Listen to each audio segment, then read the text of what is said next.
नमस्ते। ॐ सहनावतु सहनौ भुनक्तु सह वीर्यं करवावहै तेजस्विनावधीतमस्तु मा विद्विषावहै। ॐ शान्ति शान्ति शान्तिः। हरिः ॐ श्रीगुरुभ्यो नमः। हरिः ॐ। ॐ पार्थाय प्रतिबोधितां भगवता नारायणेन स्वयं व्यासेन ग्रथिता पुराणमुनिना मध्ये महाभारतम् अद्वैतामृतवर्षिणी भगवतीमष्टादशाध्यायिनीम् अम्ब त्वामनुसन्दधामि भगवद्गीते भवद्वेषिणी।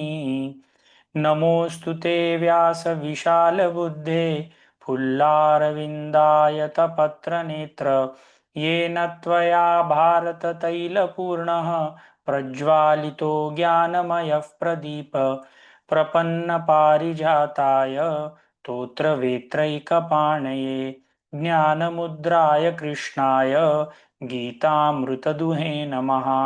सर्वोपनिषदो गावो दोग्धा गोपालनन्दनः पार्थो वत्सः सुधीर्भोक्ता दुग्धं गीतामृतं महत्।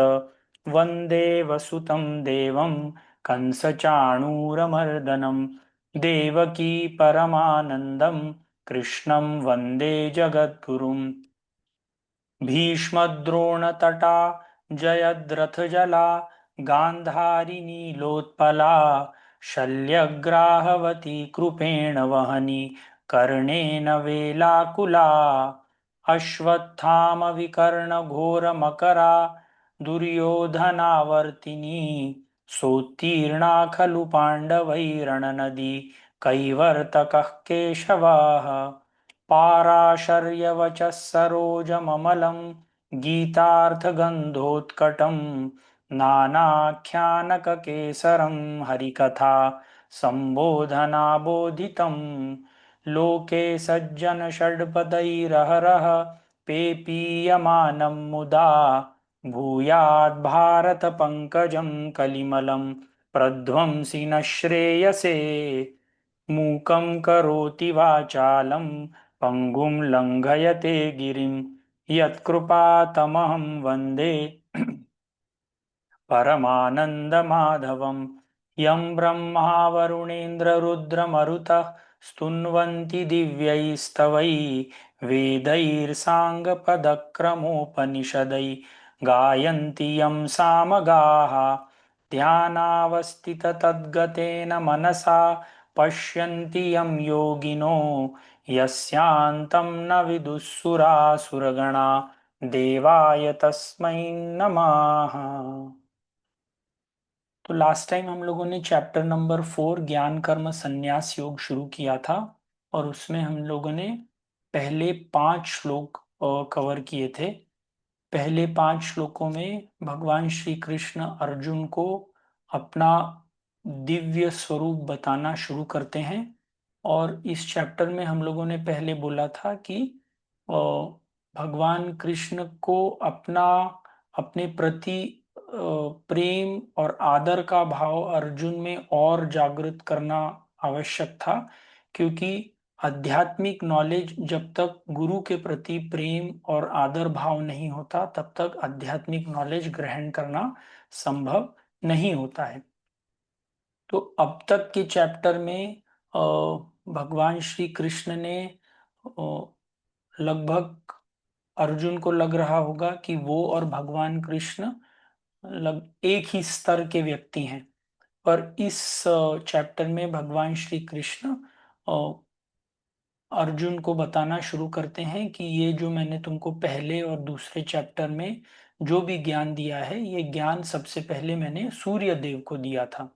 तो इससे एक साधारण सा प्रश्न अर्जुन के मन में आता है कि आप बोलते हैं कि आपने ये ज्ञान सूर्य देव को दिया है, किंतु सूर्य देव का जन्म तो आपके जन्म से बहुत पहले हो चुका है, तो आप ऐसे कैसे बोलते हैं कि आपने ये ज्ञान सूर्य देव को दिया है, जिसके ऊपर भगवान श्री कृष्ण एक अवतार का जन्म कैसे होता है ये बताना शुरू करते हैं। जो हमने लास्ट श्लोक पिछले बार किया था वो मैं पढ़ूंगा और फिर उसके बाद हम आगे जाएंगे। श्री भगवानुवाच बहूनि मे व्यतीतानि जन्मानि तव चार्जुन तान्यहं वेद सर्वाणि न त्वं वेत्थ परन्तप। तो भगवान श्री कृष्ण अर्जुन को बताते हैं कि तुम्हारे और मेरे बहुत सारे जन्म हो चुके हैं, पर तुम्हारे जन्म में और मेरे जन्म में एक बहुत बड़ा फर्क है कि मुझे मेरे सब जन्म कब हुए थे ये पता है, और तुमको जो तुम्हारे जन्म हुए इनका तुमको कोई ज्ञान नहीं है। तो इस श्लोक पर हमने एंड किया था और हमने ये भी अ, बताने की कोशिश की थी कि जब किसी का जन्म होता है तो वो जन्म कोई एक सडन चेंज नहीं होता। हम लोगों ने एक सुपरमार्केट का एग्जाम्पल दिया था कि जैसे आप यदि सुपरमार्केट में जाते हैं और आपको सुपरमार्केट से कुछ पांच छह चीजें खरीदनी है, तो अलग अलग शॉप में जा करके आप अलग अलग चीजें खरीदते हैं। उसी तरह मनुष्य का जन्म भी अपनी डिफरेंट रिक्वायरमेंट्स कंप्लीट करने के लिए, अपनी डिफरेंट वासनाओं की पूर्ति के लिए अलग अलग जन्म में वो आते हैं। तो ये बताने के बाद अर्जुन के मन में ये साधारण सा सवाल उठा होगा कि अगर मनुष्य का जन्म ऐसे होता है तो क्या आपका भी जन्म वासनाओं के अधीन होकर के होता है। तो ये उत्तर देने के लिए भगवान श्री कृष्ण आगे का जो श्लोक है वो बताते हैं। श्लोक नंबर 6।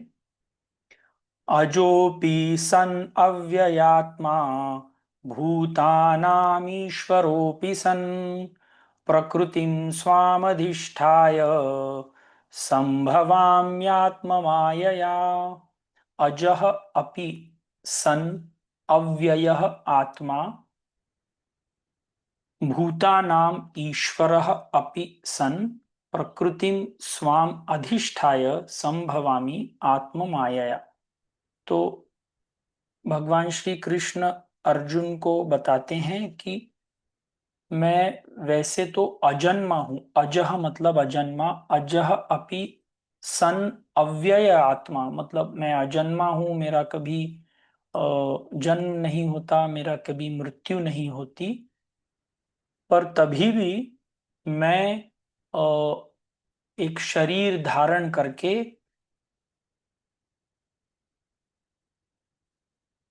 इस भूतल पर आता हूं। पर मेरे आने में और किसी एक नॉर्मल व्यक्ति के आने में एक बहुत बड़ा फर्क है। तो मैं अपनी प्रकृति अपनी अपनी प्रकृति को अधीन रख करके, मतलब जब मुझे चाहिए तब मैं अपने अ, मन के हिसाब से जन्म लेता हूं। पर नॉर्मल व्यक्ति जो है वो अपनी वासनाओं के वश में आकर के ही is forced to take a life. तो इसमें कई बार माया मतलब बोलते हैं प्रकृतिम स्वाम अधिष्ठाय संभवाम आत्म मायया। तो माया ये जो शब्द है ये एक संस्कृत का शब्द है और ये दो शब्दों से बना है, माँ और या। माँ मतलब नहीं, या मतलब जो। तो जो नहीं है और जो हमको लगता है वो है, उसको माया बोलते हैं। जैसे एग्जाम्पल के लिए मान लीजिए आप रात को अपने कमरे में उठते हैं और कमरे में अंधेरा है, और जब आप चलते हैं तो आपके पैर में एक रस्सी लगती है, और जैसे ही रस्सी लगती है आपको ऐसे लगता है कि वो एक सांप है। तो रस्सी जब लगी तब आपको एग्जैक्टली ये पता नहीं था कि क्या लगा, पर आपके माइंड ने प्रोजेक्ट किया कि अ, ये एक सांप हो सकता है। तो इस प्रोजेक्शन की कैपेसिटी को माया बोला जाता है। मतलब जो नहीं है पर अपने को लगता है जब तक आपने उस कमरे में लाइट नहीं लगाई थी तब तक आपके लिए पैर में लगी हुई रस्सी एक सांप के समान ही थी। तो यदि अब लाइट लगाने के बाद पूछा जाए कि वो सांप कहाँ गया, तो इसका कोई उत्तर नहीं है। सांप कहीं कभी था ही नहीं, तो वो जाने का सवाल ही नहीं है। क्योंकि आपको पता नहीं था कि पैर में रस्सी लगी है, इसीलिए आपको लगा कि वो सांप है। एक दूसरा एग्जाम्पल कि आप मान लीजिए कहीं रास्ते के ऊपर जा रहे हैं और रात का समय है और सामने से एक कोई गाड़ी आ रही है और गाड़ी के आने के कारण आपके पीछे से एक परछाई आपके सामने दिखती है और आपको ऐसे लगता है कि ये कोई व्यक्ति आपको फॉलो कर रहा है, कोई आपका पीछा कर रहा है। और जैसे ही आपको दिखता है कि कोई शैडो आपके पास आते जा रही है, कोई परछाई आपके पास आते जा रही है, आपका ये डर बनते जाता है कि कोई आपको रात के अंधेरे में फॉलो कर रहा है। पर फिर सामने से या पीछे से आती हुई आपको गाड़ी दिखती है और जब वो गाड़ी आगे चली जाती है तो वो शैडो आपके पीछे चली जाती है। पर उस समय के लिए जब वो आपको परछाई दिख रही थी कि कोई आ रही है, आपके मन में ऐसे आपको लग रहा था कि कोई आपका पीछा कर रहा है। अब जब आपको पता चल गया कि वो लाइट के कारण परछाई आ रही थी, तो अगर पूछा जाए कि वो व्यक्ति कहाँ गया जो आपका पीछा कर रहा था, तो इसका कोई उत्तर नहीं है क्योंकि वो व्यक्ति कभी था ही नहीं। तो भगवान श्री कृष्ण इस श्लोक में कहना चाह रहे हैं कि वो पूरी जानकारी रखते हुए भी, मतलब अपनी नॉर्मल व्यक्ति जब इस जन्म में आता है वो अपनी कोई एक रिक्वायरमेंट पूरी, अपनी कोई वासना डिजायर पूरी करने के लिए आता है। पर ईश्वर का जब अवतार का जन्म होता है तब वो किसी वासनाओं के वश में होकर के नहीं आता, वो अपनी इच्छा से अपने जो कार्य करना है उसके हिसाब से अपना एक शरीर धारण करके यहाँ पे आता है। अगर मैं आपको इसमें एक दूसरा मतलब कहने की ये बात है कि जब ईश्वर का जन्म होता है तब वो ये बॉडी अपने कन्वीनियंस के हिसाब से यूज करके इस धरती के ऊपर आते हैं। जैसे अगर मैं आपको एक दूसरा एग्जाम्पल दूं, मान लीजिए अ, आपके पास एक गाड़ी है और गाड़ी का एक ड्राइवर है। आप उस गाड़ी में बैठते हैं और आपको जहाँ पे भी ट्रैवल करना है आप वहाँ पे ट्रैवल करने के लिए जाते हैं और जब मन चाहे आप उस गाड़ी से उतर करके जो काम करना है वो करते हैं।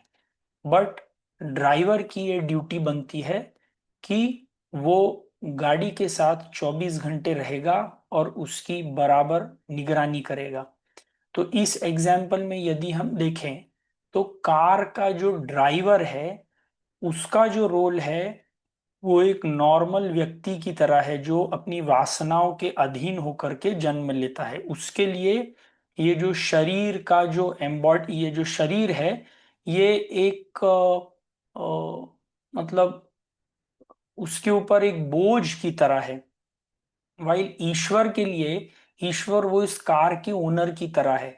वो जब चाहे कार को छोड़ करके कहीं किसी दूसरे जगह चला जाएगा। उसका जब कार का काम हो गया तब वो में भी दूसरे टाइम साइकिल के ऊपर बैठ करके जाएगा या वो पैदल चल के जाएगा।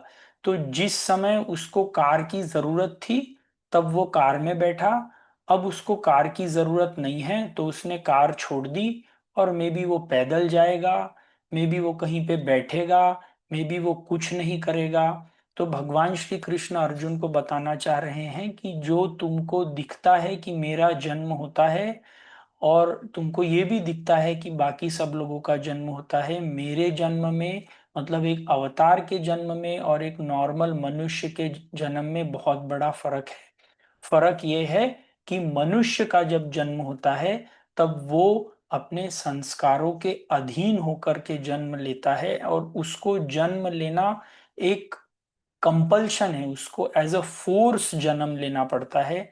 बट अवतार का जब जन्म होता है, जब ईश्वर का जन्म, जब अवतार पुरुष जन्म लेता है, तो वो अपने विश के हिसाब से जन्म लेता है। तो ये यहाँ पे एग्जाम्पल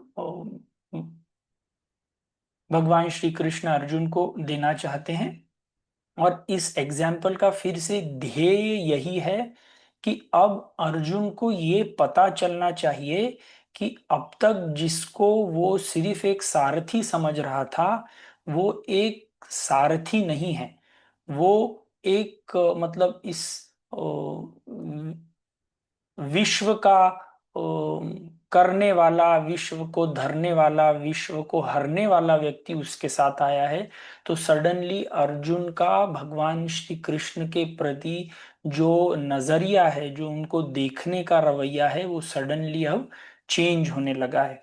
तो अब इसके नेक्स्ट श्लोक में जो अर्जुन के मन में ख्याल आया होगा कि क्यों आप मतलब जब आप टोटली फ्री हैं, आपको यहाँ पे आने की जरूरत नहीं है, आपको कोई वासनाओं के अधीन आप काम नहीं करते, तो क्यों आप इस धरती के ऊपर आकर के जन्म लेते हैं? What is the reason of your birth? आप इतने मतलब जो एक व्यक्ति टोटली फ्री है, जिसको कोई बॉन्डेज नहीं है, वो क्यों अपने आप को इस ह्यूमन लाइफ में, इस ह्यूमन बर्थ में बॉन्डेज होकर के आना चाहता है? तो ये बहुत ही फेमस श्लोक हैं, और खास करके ये श्लोक फेमस इसीलिए हुए हैं क्योंकि हम सब लोगों ने महाभारत का सीरियल देखा था। मैं ये श्लोक बोल रहा हूँ और आप, मैं 100% श्योर हूँ आप सब लोगों ने ये श्लोक सुने होंगे, महाभारत के जो पहले लाइंस है। तो हम ये दोनों श्लोक साथ में पढ़ेंगे और फिर इसका मीनिंग देखेंगे। तो प्रश्न, अर्जुन के मन में प्रश्न है कि आप ये अवतार क्यों लेते हो, और क्यों इस मनुष्य जीवन में आप आना चाहते हो? यदा यदा हि धर्मस्य ग्लानिर्भवति भारत, अभ्युत्थानमधर्मस्य तदात्मानं सृजाम्यहम्, परित्राणाय साधूनां विनाशाय च दुष्कृतां, धर्म संस्थापनार्थाय संभवामि युगे युगे। तो यदा यदा हि धर्मस्य ग्लानिर्भवति भारत, अभ्युत्थानम् अधर्मस्य तदात्मानं सृजाम्यहम्। तो यदा यदा मतलब जब जब, धर्मस्य, यदा यदा ही धर्मस्य ग्लानिर्भवति, तो बोलते हैं कि जब जब धर्म का पतन होने लगता है, तब तब मैं अभ्युत्थानम अधर्मस्य तदात्मानम सृजाम्यहम्। जब जब धर्म का पतन होने लगता है, अधर्म बढ़ने लगता है, तब मैं इस धर्म के पतन को कम करने के लिए, अभ्युत्थानम मतलब अधर्म जब बढ़ने लगता है, तो मैं इस सृष्टि में अ, अपना जन्म लेता हूं। नेक्स्ट श्लोक है, परित्राणाय साधूनां विनाशाय च दुष्कृताम, धर्म संस्थापनार्थाय संभवामि युगे युगे। तो मैं जो लोग धर्म का पालन कर रहे हैं, उन सब लोगों की रक्षा करने के लिए, और विनाशाय च दुष्कृताम, जो गलत काम कर रहे हैं, जो धर्म के अगेंस्ट काम कर रहे हैं, उनका विनाश करने के लिए और धर्म को फिर से स्थापित करने के लिए मैं हर एक युग में वारंवार यहाँ पे आते रहता हूँ। तो ये श्लोक का मीनिंग ज्यादातर लोगों को मतलब महाभारत के थ्रू, और ये पता ही होगा। पर इसमें अगर मैं आपको कुछ एग्जाम्पल दूं, तो मान लीजिए आपका एक गार्डन है और आप अपना गार्डन बहुत अच्छी तरह मेंटेन करते हो, और किसी दिन बाहर आपकी कोई ट्रिप लगती है और आप में भी 15-20 दिन के लिए आप कहीं बाहर चले जाते हो। जब आप वापस आते हो, तब आप देखते हैं कि आपके गुलाब के फूलों में, आपके जो सब्जी लगाई थी वहां पे साइड में कुछ घास और खरपतवार उगने लगी है। तो आप क्या करेंगे? आप जाएंगे, चेंज करेंगे, गार्डनिंग के ड्रेस में आकर के खरपतवार निकालने की कोशिश करेंगे, उसको डीवीड करेंगे। कोई ऐसी खरपतवार होगी जिसको सिर्फ ट्रिम करने की जरूरत है, कोई ऐसा चीज होगा जिसको आपको पूरा उखाड़ने की जरूरत है। तो एग्जैक्टली सेम काम जब अवतार का जन्म होता है तो यही होता है। अवतार का जन्म हुआ, और सब चीजें जब उसने अवतार के जन्म में जब ऐसा देखा गया कि अधर्म करने वाले लोग बहुत ज्यादा धीरे धीरे धीरे बढ़ते जा रहे हैं, तो उनको कंट्रोल में लाने के लिए अवतार का जन्म होता है। और यूजुअली हम लोगों ने ऐसे देखा है कि जो भी व्यक्ति एक हायर एवोल्यूशन का रहता है, जैसे आपके ऑफिस में भी या आप जहाँ पे काम करते हैं, यदि कोई ऐसा व्यक्ति है जो सत्य बोलता है, जो हरदम सही मार्ग पर चलता है, तो वहां पे उसका जो बॉस भी होगा, जो उसका अपर ऑफिशियल भी होगा, वो भी ऐसे व्यक्ति से कुछ बोलने के लिए कतराता है। तो जब अधर्म बढ़ने लगता है, तो हमको कोई ऐसा एक व्यक्ति भी यदि मिल जाता है जो पूरी तरीके से नैतिक हो, जो पूरी तरीके से प्रिंसिपल्स फॉलो कर रहा हो, तो समहाउ अधर्म की जो इंटेंसिटी होती है वो ऐसे धार्मिक व्यक्ति को देखकर, ऐसे आध्यात्मिक व्यक्ति को देख करके कम होने लगती है। ज्यादातर टाइम आप देखेंगे कि बाहरी तौर पर अपने को देखने को मिलता है कि अ, अच्छी चीज करने वाले बहुत कम लोग रहते हैं और खराब चीज करने वाले ज्यादा नंबर में रहते हैं। बट समहाउ जो अपने प्रिंसिपल्स फॉलो कर रहा है, जो स्पिरिचुअली सही मार्ग पर चल रहा है, वो एक व्यक्ति किसी एक छोटे इंस्टीट्यूट के लिए, किसी एक बड़े इंस्टीट्यूट के लिए, या किसी एक पूरे यूनिवर्स के लिए, एक व्यक्ति के पास इतनी ज्यादा स्ट्रेंथ रहती है कि वो बाकी के जो अन्याय लोग कर रहे हैं, जो गलत काम लोग कर रहे हैं, उनको वो कम कर सकता है। तो इसीलिए भगवान बोलते हैं कि जब धर्म की ग्लानि होने लगती है और अधर्म बहुत ज्यादा बढ़ने लगता है, तब मैं इस धरती पर जन्म लेता हूँ। और जब जैसे हम लोगों ने गार्डन का एग्जाम्पल दिया कि जब ये खरपतवार इतनी ज्यादा बढ़ने लगती है कि नॉर्मल जो हमारे गार्डन के जो फूल और फल हैं उसको उगने के लिए ये खरपतवार एक प्रॉब्लम करने लगती है, दैट इज द टाइम ऐसी कुछ खरपतवार रहती है जिसको पूरा उखाड़ करके फेंकना पड़ता है। किसी को सिर्फ थोड़ा सा इंसेक्टिसाइड मारना पड़ता है, किसी को पूरा मतलब कट कर देना पड़ता है। तो अलग अलग ट्रीटमेंट अलग अलग लोगों के लिए होती है। तो दूसरे श्लोक में वो बोलते हैं कि ये मेरे जन्म का जो पर्पस रहता है वो मतलब मेरा जन्म कब होता है? जब अधर्म ज्यादा हो जाता है और धर्म जो फॉलो कर रहे हैं उन लोगों को एग्जिस्टेंशियल प्रॉब्लम होने लगता है, तब मेरा जन्म होता है।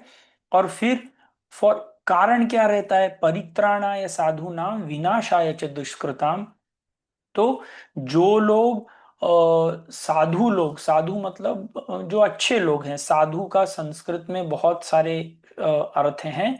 और साधु जब हम बोलते हैं तो हमारे मन में सडनली ये ख्याल आ जाता है कि साधु मतलब जिसने वो ऑरेंज कलर के कपड़े पहने होंगे, या जो मतलब ध्यान करता होगा, जो हवन करता होगा, जिसकी लंबी दाढ़ी होगी, जो बिल्कुल राह चलते हुए सब लोगों से भिक्षा मांग रहा है। तो साधु का मतलब ये नहीं है।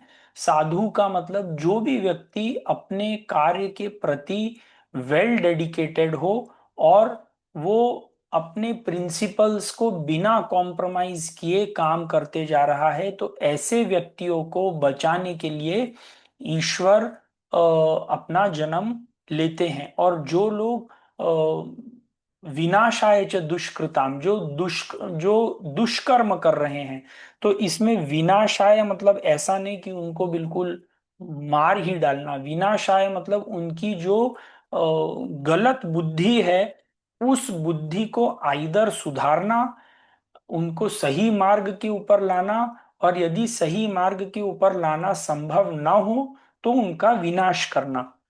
जैसे रावण को भी पहले कितने समय तक सही मार्ग पर लाने का प्रयास किया गया था, but finally that was not possible. तो इसीलिए उसका विनाश ही उसका उत्थान का रास्ता था। धर्म संस्थापनार्थाय संभवामि युगे युगे। तो प्रत्येक युग में धर्म की संस्थापना करने के लिए, जैसे जैसे मॉरल वैल्यूज डिग्रेड होने लगते हैं, तो एट सम पॉइंट वो इक्विलिब्रियम ऐसे शिफ्ट हो जाता है कि अ, अब जग एक गलत डायरेक्शन में फ्लो कर रहा है। उस समय पर एक अवतार पुरुष का जन्म होता है उस जग को एक सही दिशा दिखाने के लिए। तो ये बहुत फेमस श्लोक है, एक बार फिर से रीड करेंगे। यदा यदा हि धर्मस्य ग्लानिर्भवति भारतः, अभ्युत्थानम अधर्मस्य तदात्मानं सृजाम्यहम्, परित्राणाय साधूनां विनाशाय च दुष्कृताम्, धर्म संस्थापनार्थाय संभवामि युगे युगे।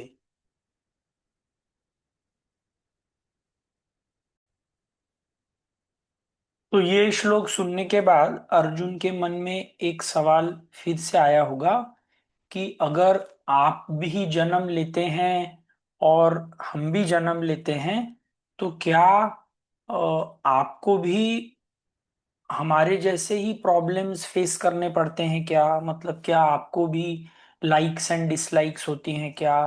क्या आपको भी डिसअपॉइंटमेंट्स होती हैं क्या? क्या आपको भी जो जो प्रॉब्लम्स हम फेस करते हैं वो प्रॉब्लम्स क्या आप भी फेस करते हैं क्या? तो ये उत्तर देने के लिए भगवान श्री कृष्ण अर्जुन को अब क्या बोलते हैं ये देखते हैं। वो बोलते हैं, जन्म कर्म च मे दिव्यम, एवं यो वेत्ति तत्वतः, त्यक्त्वा देहं पुनर्जन्म नैति मामेति सोऽर्जुन।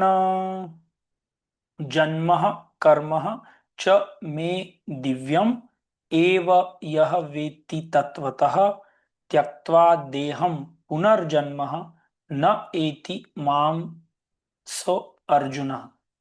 तो बोलते हैं जन्म कर्म च में दिव्यम। तो अर्जुन को बताना चाहते हैं कि मेरे जन्म में और एक साधारण व्यक्ति के जन्म में बहुत फर्क है। मेरा जो जन्म है वो एक दिव्य जन्म है। जब हम कोई चीज बोलते हैं कि वो दिव्य है और वो नॉर्मल है, उसमें मेनली जो फर्क रहता है वो नॉलेज का रहता है। जैसे अ, नींद में यदि आपको एक सपना आता है, और सपने में मान लीजिए आपको ऐसे लगता है कि आपका एक्सीडेंट हो गया है, तो एक्सीडेंट हो गया है, आपको बहुत लगा है, और ये चीज सोच करके आपकी में भी नींद खुल जाती है। पर नींद खुलने के बाद इमीडिएटली आपको ये पता चल जाता है कि अ, ये एक सपना था और ये सत्य नहीं है। ऑन द कॉन्ट्ररी, जब तक आप नींद में थे तब आपको ये सब चीज एक रियलिटी लग रही थी। तो जन्म कर्म च में दिव्यम, तो अ, एक अवतार की जिंदगी में जो भी चल रहा है, whether it is good, whether it is bad, whether it is physical suffering, whether it is physical wealth, उसको ये सब चीजें एक ड्रीम लाइक स्टेट है ये पता रहता है। और इन रियलिटी ये उसका ट्रू एग्जिस्टेंस नहीं है। वाइल हम लोगों को जो भी लाइफ में चल रहा है, मान लीजिए आपके पास यदि बहुत पैसा आ जाता है तो आपको उस पैसे का गर्व होने लगता है, क्योंकि आपको ऐसे लगता है कि this is the reality, I am a very rich person. मान लीजिए आपकी तबीयत बहुत खराब हो जाती है, आपके किसी रिलेटिव्स की डेथ हो जाती है, आपके किसी फैमिली मेंबर की डेथ हो जाती है, तो आप फिर से एक बहुत ही दुखी एनवायरनमेंट में चले जाते हैं, because again you think that this is a reality. While एक अवतार पुरुष जो रहता है उसको अ, ये एग्जैक्टली exactly पता रहता है that what ever is happening is just a play. और मेरी रियलिटी में मैं कभी जन्मा नहीं हूं और मेरा कभी मरण नहीं होने वाला है। ये हम लोगों के लिए सिर्फ एक इंटेलेक्चुअल नॉलेज है, पर एक अवतार जब जन्म लेता है उसके लिए ये एक रियलाइज्ड नॉलेज है। तो अर्जुन को भगवान श्री कृष्ण अपने और नॉर्मल व्यक्ति के जन्म के डिफरेंस के बारे में जब बोलते हैं तो बोलते हैं कि जन्म कर्म च में दिव्यम यो वेत्ति तत्वतः।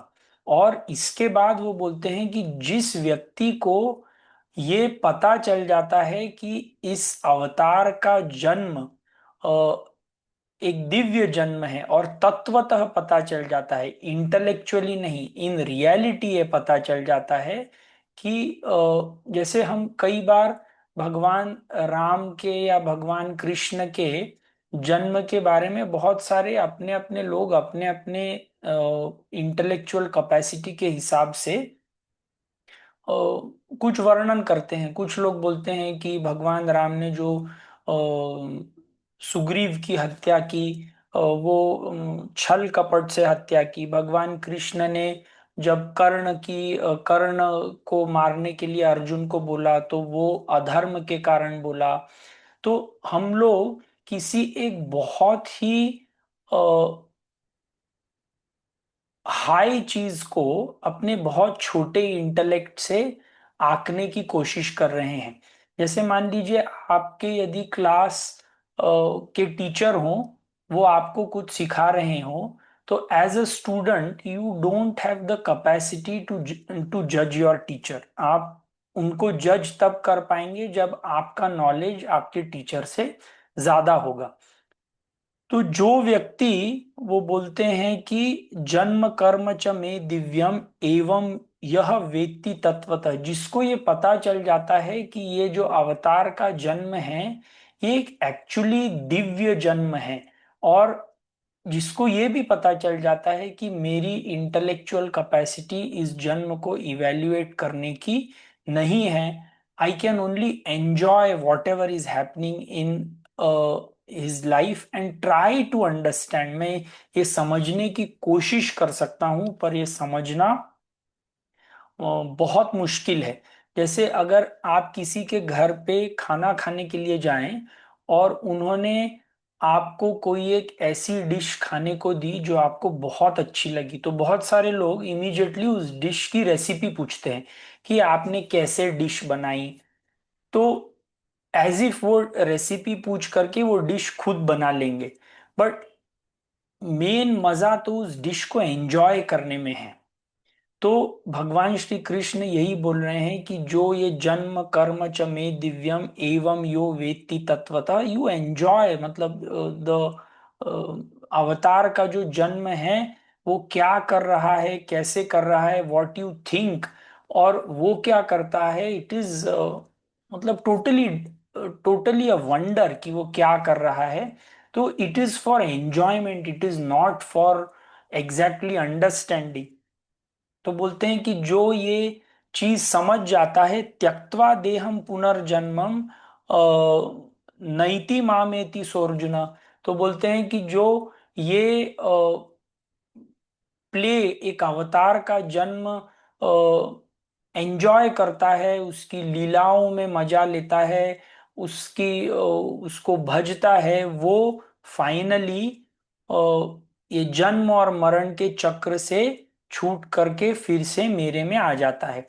तो इसमें एक बहुत सटली उन्होंने ये भी बोला है, कई बार ऐसे लोग बोलते हैं कि जो लोग ध्यान कर रहे हैं या जो निर्गुण निराकार ब्रह्म की साधना करते हैं वही ईश्वर तक पहुंच सकते हैं। पर यहाँ पे तो उन्होंने जन्म कर्म च में दिव्यम, जो एक अवतार का जन्म, जो एक जो वो कर्म कर रहा है, ये सब दिव्य हैं और ये मेरे अंडरस्टैंडिंग के परे हैं। ये जो समझ जाता है, मतलब ये साकार भक्ति की बात कर रहे हैं, वो भी मुझ तक पहुंच जाता है। तो कहने की बात यह है कि जो भी ईश्वर के प्रति असली शिद्दत से लग जाता है, वेदर सबकी मेंटल कैपेसिटी, सबके मेंटल एटीट्यूड के हिसाब से अलग अलग रास्ते हैं ईश्वर को प्राप्त करने के लिए। कुछ लोग मनन चिंतन से प्राप्त करते हैं, कुछ लोग सगुण भक्ति से प्राप्त करते हैं। सगुण भक्ति से प्राप्त करने वाले मीराबाई और बहुत सारे ऐसे सेंट्स रहे हैं। निर्गुण भक्ति से प्राप्त करने वाले भी ऐसे बहुत सारे संत रहे हैं जिन्होंने सिर्फ ज्ञान और ध्यान से प्राप्त किया है। फेमस एग्जाम्पल वो रामकृष्ण परमहंस और तोतापुरी महाराज का जो एग्जाम्पल है, जिसमें रामकृष्ण परमहंस जो है वो एक सगुण भक्त थे काली के, और तोतापुरी महाराज निर्गुण भक्त थे। बट बोलते हैं कि जब रामकृष्ण परमहंस जी और तोतापुरी महाराज जब साथ में मिले, तो दोनों को एक दूसरे के होने से फायदा हुआ। तो सगुण इज ऑलवेज कॉम्प्लीमेंटेड बाय निर्गुण एंड निर्गुण इज ऑलवेज कॉम्प्लीमेंटेड बाय सगुण। तो जन्म कर्म च मे दिव्यम यो वेत्ति तत्वतः त्यक्त्वा देहम पुनर्जन्मम नैति मामेति सोऽर्जुन। तो अब नेक्स्ट श्लोक में, श्लोक नंबर 10 में, अर्जुन के मन में ये फिर से सवाल है कि आप ये तो मुझे बता तो रहे हैं कि अवतार का जन्म और सगुण भक्ति और निर्गुण भक्ति, पर क्या ऐसे कोई आपके पास पहले एग्जाम्पल्स हैं जिन्होंने आपको प्राप्त किया हो, और आप मुझे कोई एग्जाम्पल्स बता सकते हैं? तो भगवान कृष्ण बोलते हैं, अ, भगवान कृष्ण बोलते हैं, वीत राग भय क्रोधा मन्मया माम उपाश्रिताः बहवो ज्ञान तपसा पूता मद्भावम आगताः। तो वीतराग भय क्रोध मन्मया माम उपाश्रिताः बहवः ज्ञान तपसा पूता मद्भावम आगताः। तो ये जो श्लोक है, ये हमारे लिए एक साधना के रूप में यूज किया जा सकता है। तो वीत राग भय क्रोध, जो जो लोग वीत राग भय और क्रोध, राग भय और क्रोध, ये यदि आपको याद होगा हम लोगों ने चैप्टर नंबर 2 में स्थित प्रज्ञ लक्षण जब किए थे, उसमें भी ये चीज आई थी कि जो व्यक्ति राग भय और क्रोध से फ्री होता है, वो मनमया माम उपाश्रिता। मनमया मतलब वो पूरा मेरे में घुला रहता है। जैसे हम दूध में जब हम शक्कर डालते हैं, तो वो दूध शक्करमय हो जाता है। या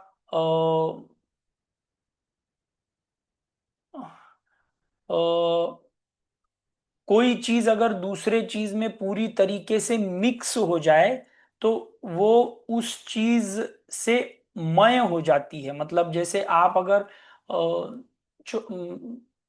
बहुत नींद आ रही है, तो आप नींदमय हो गए हो, स्लीपमय हो गए हो। उसी तरह भगवान श्री कृष्ण बोलते हैं वीत राग भय क्रोधा मनमया माम उपाश्रिता। जो व्यक्ति राग, लाइक्स एंड डिसलाइक्स, भय मतलब डर, क्रोध मतलब अगेन लाइक्स और डिसलाइक्स जब कंप्लीट नहीं होती, तो ये उसी का, ये सब हम लोगों ने चैप्टर 2 में डिस्कस किया है। कोई चीज आपको अच्छी लगती है, पॉसिबिलिटी ये है कि वो आपको मिलेगी या आपको नहीं मिलेगी। यदि आपको वो चीज नहीं मिलती तो आपको क्रोध आ जाता है। तो ये चैप्टर 2 में हम लोगों ने काफी डिटेल में डिस्कशन किया है, मैं इसमें फिर से नहीं जाऊंगा। तो जो व्यक्ति राग भय और क्रोध से फ्री रहता है और जो मेरे में 24 घंटा घुला मुला, अपना मन मेरे में पूरा डाल करके रहता है, मेरे ऊपर डिपेंडेंट रहता है, ऐसे बहुत सारे, बहवो ज्ञान तपसा पूता मद भाव आगता। तो बोलते हैं ऐसे बहुत सारे लोग हैं जिन्होंने ज्ञान तपस से, ज्ञान तपस मतलब अपने मन को प्यूरिफाई करके, तपस से कोई भी चीज जब हम तप करते हैं तो इट इज प्यूरिफाइड। तो हमारी मन में जो इम्प्योरिटीज हैं, ये भय क्रोध वीत लाइक्स एंड डिसलाइक्स जिससे जनित भय और क्रोध है, इन सबको प्यूरिफाई करके, जो ज्ञान तपस से जिसने प्यूरिफाई किया है, ऐसे प्योर लोग, पूता मतलब प्योर लोग, मद मदभावम आगता है, वो ये सब लोग मेरे पास आते हैं। तो इन शॉर्ट वो कहना चाह रहे हैं जो व्यक्ति मेरे ऊपर कंप्लीटली डिपेंड करता है। तो इन 24/7 हम कितना ईश्वर के ऊपर हर एक चीज के लिए डिपेंड कर रहे हैं, विल डिपेंड कि आप कितने उसके साथ मिक्स हो चुके हैं। जैसे शक्कर दूध में मिक्स हो गई है, वैसे कैसे आप कितने ईश्वर में मिक्स हो गए हैं। इसमें मुझे एक छोटी सी स्टोरी याद आती है। एक कुछ सन्यासी लोग रहते हैं जो एक गांव से दूसरे गांव तक जा रहे होते हैं, और एक राजा के टेरिटरी में जब आते हैं तो वहां पे सन्यासी बाहर रुकते हैं। और सन्यासी बाहर रुकते हैं तो वो राजा को संदेश भेजते हैं, जो सिपाही रहते हैं वो राजा को संदेश भेजते हैं कि ये कुछ साधु लोग आए हुए हैं। तो राजा उनको एक पानी से भरा हुआ ग्लास सिर्फ भेज देता है, और उसका इंडिकेशन रहता है कि अभी आपके लिए आने की जगह नहीं है। तो वो साधु लोग क्या करते हैं, उस पानी के ग्लास में शक्कर मिला देते हैं और वो सिपाहियों से बोलते हैं कि तुम ये जाकर के अपने राजा को वापस करो। तो राजा जब वो पानी फिर से देखता है और उसको चखता है, तो वो मीठा हो गया होता है पानी। तो साधु को ये संदेश देना रहता है कि हम आपके राज्य में जब आएंगे तो आपकी जगह न घेरते हुए हम आपकी राज्य में और मिठास ऐड करेंगे। तो ये देख करके वो राजा बहुत इम्प्रेस्ड होता है और वो उन लोगों को अपने राज्य में रहने की इजाजत देता है। ये बताने की ये कोशिश कर रहा हूं कि ज्ञानमय, ईश्वरमय होना मतलब हर एक चीज में, जैसे शक्कर, जैसे पानी में वो साधु ने शक्कर मिला दी थी, वैसे हमारे जिंदगी के हर एक पहलू में जब तक ईश्वर घुल मिल नहीं जाता, तब तक हम ईश्वर के कंप्लीटली नहीं होते। और ये घुलने मिलने के लिए ये तभी हो पाएगा जब हमारा लाइक्स और डिसलाइक्स ज्ञान के द्वारा कम हो गए हैं, ज्ञान या भक्ति के द्वारा कम हो गए हैं। तो भगवान श्री कृष्ण बोलते हैं कि ऐसे बहुत सारे लोग मेरे पास ज्ञान तपस से आ चुके हैं, इतने सारे लोग आए हैं कि किसी एक व्यक्ति का नाम लेना यहाँ पे उचित नहीं होगा। तो ये वो उनको बताना चाहते हैं।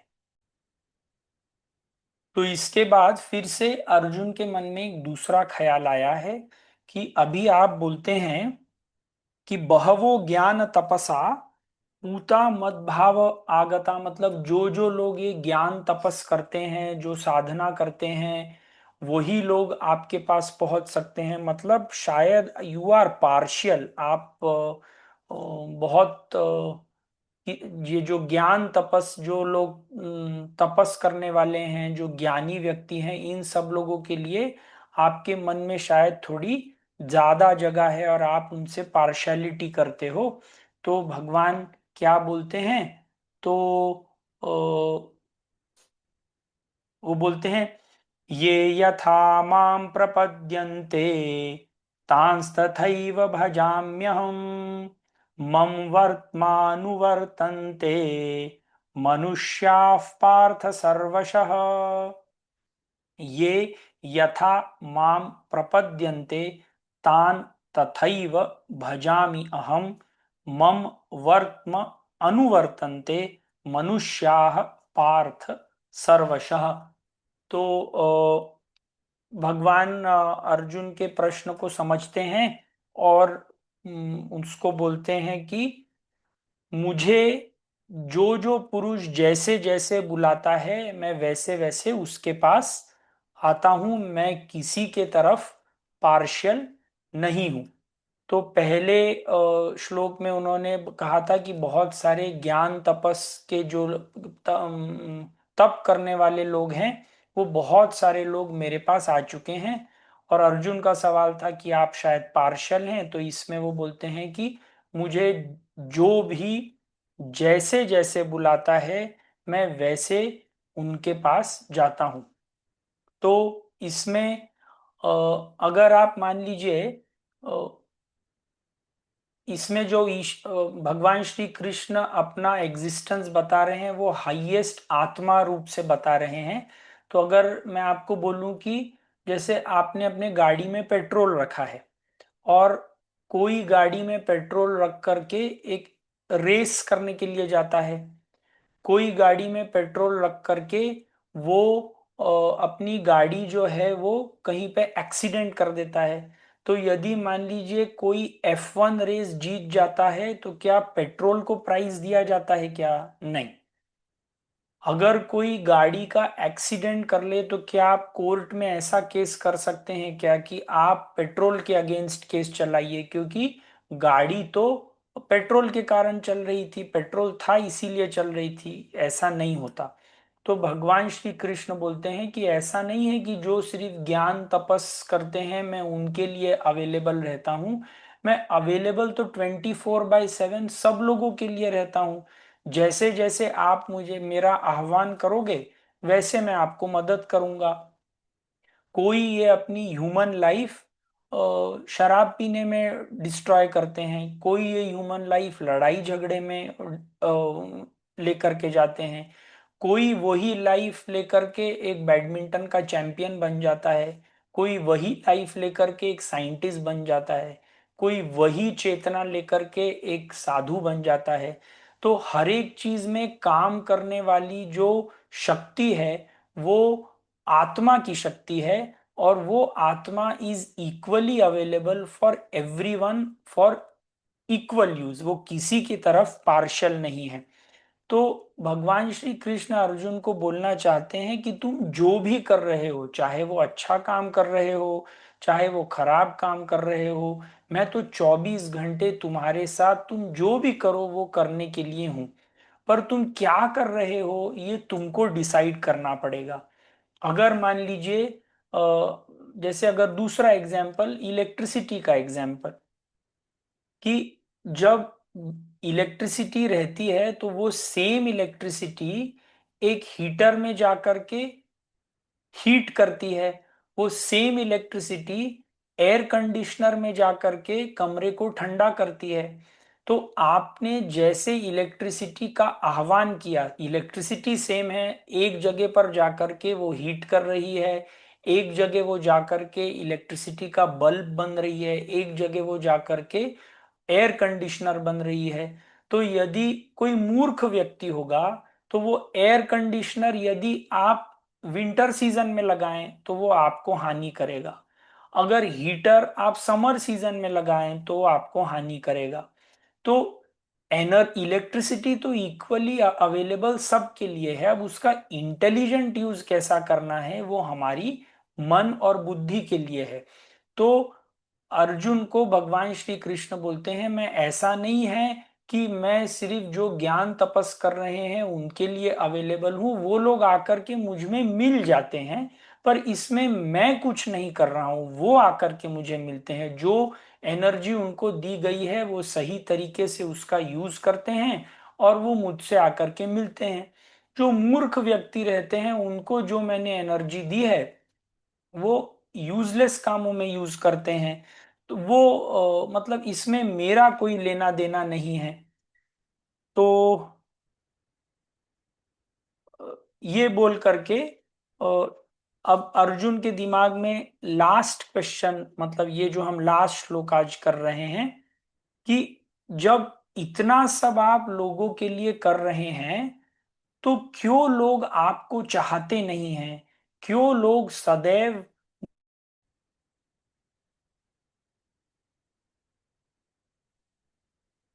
तो अर्जुन के मन में जो ये सवाल आता है कि आप इतने सब लोगों के लिए आपके कारण सब कुछ काम हो रहा है, तभी भी आपको कोई इतने इजीली चाहता क्यों नहीं है।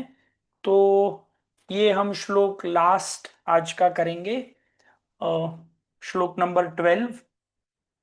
कांक्षतः कर्मणा सिद्धिं यजन्त इह देवताः क्षिप्रं हि मानुषे लोके सिद्धिर्भवति कर्मजा।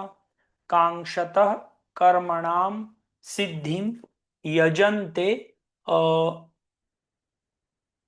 यजन्ते इह देवता क्षिप्रम ही मानुषे लोके सिद्धिर भवति कर्मजा।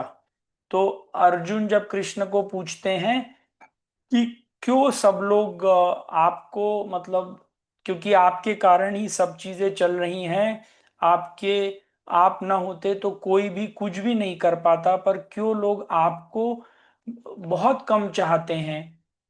तो इसमें अर्जुन, भगवान श्री कृष्ण अर्जुन को जो सवाल उत्तर देते हैं कि अ, ज्यादातर लोग कांक्षतः कर्मणाम सिद्धि, ज्यादातर लोग जो अपनी कर्म की सिद्धि है, जो काम कर रहे हैं उसके रिजल्ट में ही अपना हैप्पीनेस मानते हैं। और लोगों को छोटे छोटे कार्यों से जो हैप्पीनेस मिल रहा है उसी में वो सदैव खुश रहते हैं। जैसे कितने लोग हैं जिनको भगवत गीता में कोई इंटरेस्ट रहता है, पर आप सेम टाइम पर अगर इसी समय भांगड़ा का डांस शुरू कर दो या गरबा शुरू कर दो या हिप हॉप डांस शुरू कर दो तो बहुत सारे लोग ये देखने के लिए आ जाएंगे। तो सब लोगों को जो कुछ भी एंजॉयमेंट चाहिए वो फास्ट एंजॉयमेंट चाहिए, जल्दी एंजॉयमेंट चाहिए। कोई भी व्यक्ति लंबे समय तक कार्य करके एक हायर रिजल्ट लेने के लिए तैयार नहीं है। कांक्षतः कर्मणाम सिद्धिम यजंतः इह देवता। इसीलिए भगवान श्री कृष्ण बोलते हैं कि मेरे पास आने वाले व्यक्ति बहुत कम रहते हैं, क्योंकि मैंने जो जो चीज बनाई है उसमें वो उनके पांच सेंसेस को इतना मजे में रखती हैं कि वो इन छोटे मजों में ही 24 घंटा बिजी रहते हैं। इसे छोड़ करके वो कभी भी कुछ और ज्यादा मजा लेने वाली चीज के बारे में सोचते ही नहीं है। किसी डॉक्टर को बोलो कि थोड़ा ध्यान कर लिया करो, थोड़ा काम कर लिया, ध्यान किया करो, तो वो बोलता है मेरे पेशेंट ही इतने ज्यादा रहते हैं कि सुबह से रात तक मुझे पेशेंट से ही फुर्सत नहीं मिलती, तो मैं कैसे ध्यान करूंगा। लॉयर के पास पेशेंट्स बहुत रहते हैं, बाकी के सब लोगों के पास इतना काम रहता है कि इस जीवन शक्ति के साथ, इस लाइफ फोर्स के साथ जिसके लिए, जिसके कारण आप पूरा काम कर पा रहे हैं, किसी के पास इतना समय नहीं होता। तो क्षिप्रम ही मानुषे लोके सिद्धिर भवति कर्मजाः। तो वो बोलते हैं कि मनुष्य लोक में जो सिद्धि कर्म के थ्रू मिलती है उसी के पीछे सब लोग लगे रहते हैं। कोई भी मेरे पास आने के लिए तैयार इसीलिए नहीं रहता क्योंकि मेरे पास आना इतना सरल नहीं है। तुमको तुम्हारे माइंड, बॉडी और थॉट में जो मजा मिल रहा है इन सब को छोड़ करके जो हायर मजा है वो लेने के लिए कोई तैयार ही नहीं है, क्योंकि किसी को माइंड, बॉडी और थॉट से ऊपर उठने की इच्छा ही नहीं है। तो इसमें एक प्रकार से भगवान श्री कृष्ण अपनी अ, मतलब मेरे ख्याल से दुख व्यक्त कर रहे हैं। जैसे एक पेरेंट अपने अगर बच्चों को सब चीजें, खुशी, मजा, सब चीजें दें, और बच्चे सिर्फ वो खुशी और मजा एंजॉय करते रहें, पर कभी भी पेरेंट से आकर के ये ना पूछे कि आप कैसे हैं, तो क्या हाल होगा पेरेंट्स का। But Lord Krishna is also helpless. वो बोलते हैं कि मैंने जो ये छोटी मोटी चीजें बनाई हैं, इसमें ये लोग इतने बिजी रहते हैं कि इन लोगों को हायर चीजों के लिए कुछ मजा ही नहीं रहता। तो ज्यादातर लोग, अगर आप YouTube के चैनल्स भी देखें, बाकी की चीजें भी देखें, कोई अगर भगवत गीता का चैनल करता है, कोई कोई दूसरा चैनल करता है, कोई तो ऐसे सब चैनल जो आध्यात्मिक चीजों का स्प्रेड करते हैं, ये बहुत कम चलते हैं। क्योंकि नॉर पर ऑन द कॉन्ट्ररी, अगर आप कोई दूसरे ऐसे चैनल करे जो आपको 2 मिनट में कोई ऐसी चीज दिखा रहे हैं जिससे आपकी में भी साइट, स्मेल, टेस्ट, इन सब चीज को स्टिम्युलेशन मिल रहा है, तो ऐसे चैनल ही ज्यादा चलते हैं। तो भगवान श्री कृष्ण बोलना चाहते हैं कि मेरे पास आने का रास्ता थोड़ा लंबा है, और ज्यादातर लोग जो इस विश्व में काम करते हैं, वो कर्म की सिद्धि से जो खुशी मिल रही है उसी में मजा लेना चाहते हैं, और मेरे पास आने की इच्छा बहुत कम लोगों की रहती है। तो आज इतना ही, हम शांति पाठ से खत्म करेंगे। ॐ पूर्णमदः पूर्णमिदं पूर्णात् पूर्णमुदच्यते पूर्णस्य पूर्णमादाय पूर्णमेवावशिष्यते। ॐ शान्ति शान्ति शान्तिः। हरिः ॐ श्री गुरुभ्यो नमः। हरिः ॐ।